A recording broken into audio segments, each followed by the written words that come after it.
નમસ્કાર મિત્રો આદિવાસી રાજકારણનો સૂરજ ડૂબશે કે તપશે? ચૈતર વસાવા જેલમાં જશે. ચૈતર વસાવા દોષિત સાબિત થયા છે. 7 વર્ષની જેલ સંભળાવવામાં આવી છે, પરંતુ એ મજબૂતાઈ સાથે બહાર આવશે કે પછી એમના જેલ જવા સાથે આદિવાસી રાજકારણમાં મોટી અસર પડશે? ચૈતર વસાવા જેલ જાય તો શું ફરક પડી શકે છે, અને ચૈતર વસાવા એ જ મજબૂતાઈથી બહાર આવે તો શું સંદેશ જઈ શકે છે? વિસ્તારથી વાત કરું તો 7 વર્ષની જેલની સજા રાજપીપળા સેશન્સ કોર્ટે સંભળાવી છે. 2023ના અંતમાં વન વિભાગના કર્મચારીઓ સાથે બબાલ થઈ હતી. આરોપ છે કે તેને મારવામાં આવ્યો, ફાયરિંગ કરવામાં આવ્યું, અને આ તમામ કારણોસર એક વખત તેઓ જેલ જઈ ચૂક્યા છે. ડિસેમ્બર 2023ની વાત છે. જાન્યુઆરી 2024માં તેઓ બહાર પણ આવ્યા હતા.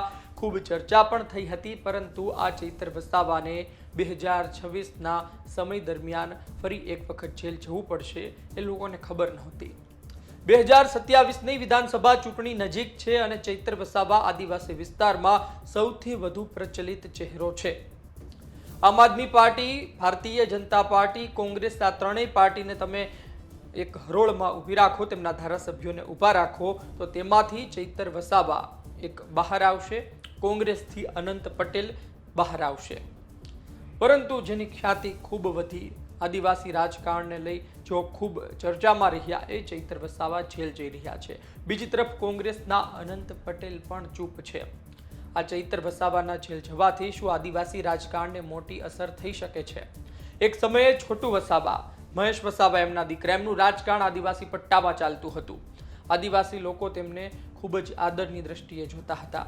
છોટુ વસાવાએ કહેવાય છે કે આજથી વર્ષો પહેલા, એટલે કે વન કર્મચારીઓ હોય અને આદિવાસી સમાજના લોકો હોય, તેમની વચ્ચે ઘર્ષણ તો થતા, પરંતુ આદિવાસી સમાજના લોકોને માથું ઊંચું કરીને જીવતા શીખવાડ્યું છોટુ વસાવાએ.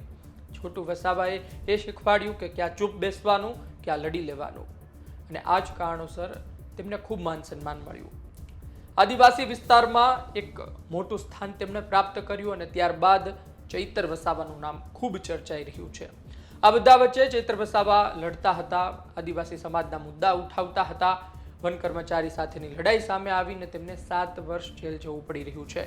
જો ધારાસભ્યનું પદ રદ થાય છે, એટલે કે 2 વર્ષથી પણ વધુની સજા તમને થાય અને તમે સ્ટે ન લાવી શકો હાઈકોર્ટથી, ઉપલી કોર્ટમાંથી, તો પછી ધારાસભ્યનું પદ રદ થઈ શકે છે. અને જો થાય છે તો પછી જેલ જવાનું, અને 27ની ચૂંટણીમાં પણ તેની અસર થાય એ અલગ.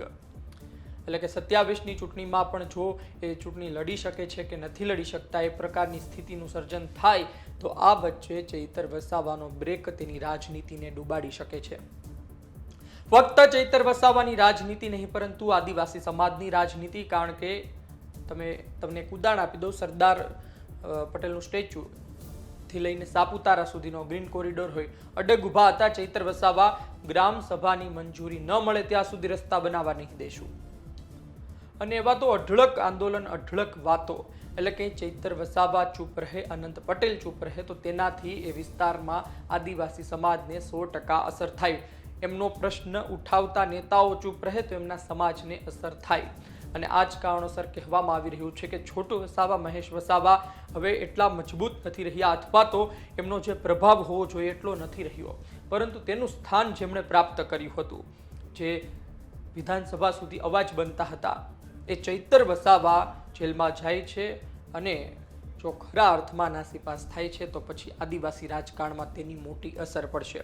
સ્થાનિક સ્વરાજ્યની ચૂંટણીમાં ચૈતર વસાવાએ જિલ્લા પંચાયત, તાલુકા પંચાયત આમ આદમી પાર્ટીને ભરીને જીતાડી, અને ત્યારબાદ તેઓ જેલ જઈ રહ્યા છે. જો આ જ પ્રકારે તેઓ કામ કરે તો તમે સમજી શકો કે 2027માં આમ આદમી પાર્ટી માટે એ વિસ્તારથી કેટલું પરિણામ લાવી શકે. અને સૌથી અગત્યની વાત કે ભારતીય જનતા પાર્ટીને કેટલો ફરક પડી શકે. કોંગ્રેસને તો ફરક પડશે જ તે, પરંતુ ભાજપને કેટલો ફરક પડી શકે. કારણ કે સ્થાનિક સ્વરાજ્યની ચૂંટણીમાં આપણે જોયું કે આમ આદમી પાર્ટી ઘણી જગ્યાએથી જીતીને આવે છે. એવું નથી થયું કે બેના ઝઘડામાં ભાજપ જીત્યું હોય. એટલે કહેવાનો તાત્પર્ય એ છે કે ભારતીય જનતા પાર્ટીને પણ મોટું નુકસાન થવાની ભીતિ હતી. આ બધા વચ્ચે કોંગ્રેસને રાહત મળશે, કારણ કે એમની માટે હવે અવકાશ ઊભો થશે, જગ્યા થશે કે જ્યાં તેઓ વધુ ખુલીને રમી શકે. પરંતુ આદિવાસી રાજકારણમાં ખૂબ મોટી ઘટના છે. 7 વર્ષની જેલ ખરા અર્થમાં ચૈતર વસાવા જાય છે, અને કોઈ સ્ટે નથી લાવી શકતા, ઉપલી અદાલતથી કોઈ રાહત નથી મળતી, તો પછી આદિવાસી રાજકારણમાં ઘણા ચડાવ ઉતાર આવશે, ઘણા નવા ચહેરા બની શકે છે અને જૂનો ચહેરો ચૈતર વસાવા ધીમે ધીમે શાંત થઈ શકે છે. આપનું શું માનવું છે? કોમેન્ટ બોક્સમાં લખજો. આપ શું વિચારો છો? આપની દ્રષ્ટિએ સૌથી મોટી અસરો શું થશે? ચૈતર વસાવા જેલમાં જશે, શું આદિવાસી સમાજના લોકો ખરા અર્થમાં તેના સમર્થનમાં બહાર આવશે? બીજી વાત એ છે કે 27 સુધી તેમને જેલમાં રાખવામાં આવે તો પછી ચૂંટણીમાં ભારે અસર થઈ શકે, પરંતુ 27 પહેલા બહાર લાવી બધું ડેમેજ કંટ્રોલ કરવામાં આવે તો ફરી એક વખત પહેલા જેવી સ્થિતિ થઈ શકે છે. એ પણ આપણે ન ભૂલવું જોઈએ. ખેર, ભારતીય જનતા પાર્ટી પર ષડયંત્રનો આરોપ છે. સાંભળો ગોપાલ ઇટાલિયાએ શું કહ્યું. સાક્ષી સરકારી, પોલીસ સરકારી, ફરિયાદી સરકારી, વિટનેસીસ બધા સરકારી, પંચનામું સરકારી, બધું જ સરકારી છે. તો સ્વાભાવિક છે કે આખું ષડયંત્ર ઊભું કરવામાં આવ્યું છે ચૈતર વસાવાની વિરુદ્ધમાં. ચૈતર વસાવાને કહેવામાં આવ્યું હતું ભાજપ દ્વારા કે પાર્ટી બદલી નાખો, બધું સારું થઈ જશે. પાર્ટી બદલી હોત તો આ ચુકાદો ન આવે.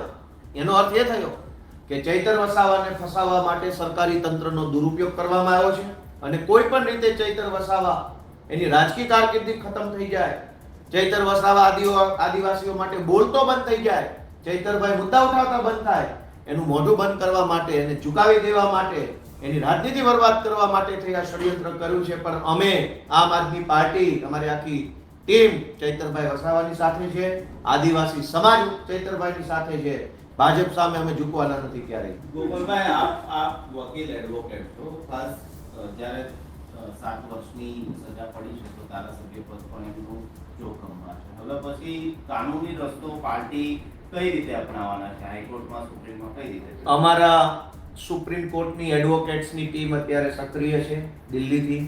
અમારા ગુજરાત હાઈકોર્ટના એડવોકેટ્સ પુનિતભાઈ જુનેજા, ઓમભાઈ કોટવાલ, દિવ્યેશભાઈ સહિતની અમારી ટીમ, પ્રણવભાઈ, બધા એક્ટિવ છે. હું પોતે પણ આમાં એક્ટિવ છું. જે કંઈ પણ કાયદાકીય રસ્તાઓ અમારી પાસે છે એ રસ્તાઓના માધ્યમથી અમે ઉપરની અદાલત, એના ઉપરની જ્યાં જવું પડશે ત્યાં જઈશું અને ન્યાયતંત્ર પાસેથી થોડા ઘણા ન્યાયની અપેક્ષા રાખીશું. પણ આખો ઘટનાક્રમ છે એ ભાજપ પ્રેરિત ઘટનાક્રમ છે. ચૈતર વસાવા જ કેમ, ગુજરાતના ઇતિહાસમાં અનેક કાંડ, કૌભાંડ ને દુર્ઘટનાઓ બની છે, હજારો ઘટના બની છે, કોઈને સજા નહીં. સજા માત્ર ચૈતર વસાવાને. આ સજા શેની છે? આદિવાસીઓ માટે, ગુજરાત માટે બોલવાની સજા થઈ ચૈતર વસાવાને, અવાજ ઉઠાવવાની સજા થઈ, ભાજપ સામે નહીં ઝૂકવાની સજા થઈ છે, સરેન્ડર નહીં થવાની સજા થઈ. પણ અમે લડી લઈશું. આવું તો ઘણા બધા નબળા સમયને, નબળા સંજોગોને અમે જોયા છે. આમાંથી પણ બહાર આવશે ચૈતરભાઈ. અમે બધા ભેગા મળીને લડીશું અને ચૈતરભાઈ ગુજરાતનો હીરો છે, એ હંમેશા આગળ વધતા રહેશે. તો આપણે સાંભળ્યું કે ગોપાલ ઇટાલિયાએ શું વાત કરી. આ ષડયંત્રનો આરોપ ભાજપ પર છે. નેતા આમ આદમી પાર્ટીના જઈ રહ્યા છે જેલમાં, ફાયદો કોંગ્રેસને થઈ રહ્યો છે. આપનો અભિપ્રાય કોમેન્ટ બોક્સમાં લખજો. આપ શું વિચારો છો? ધન્યવાદ.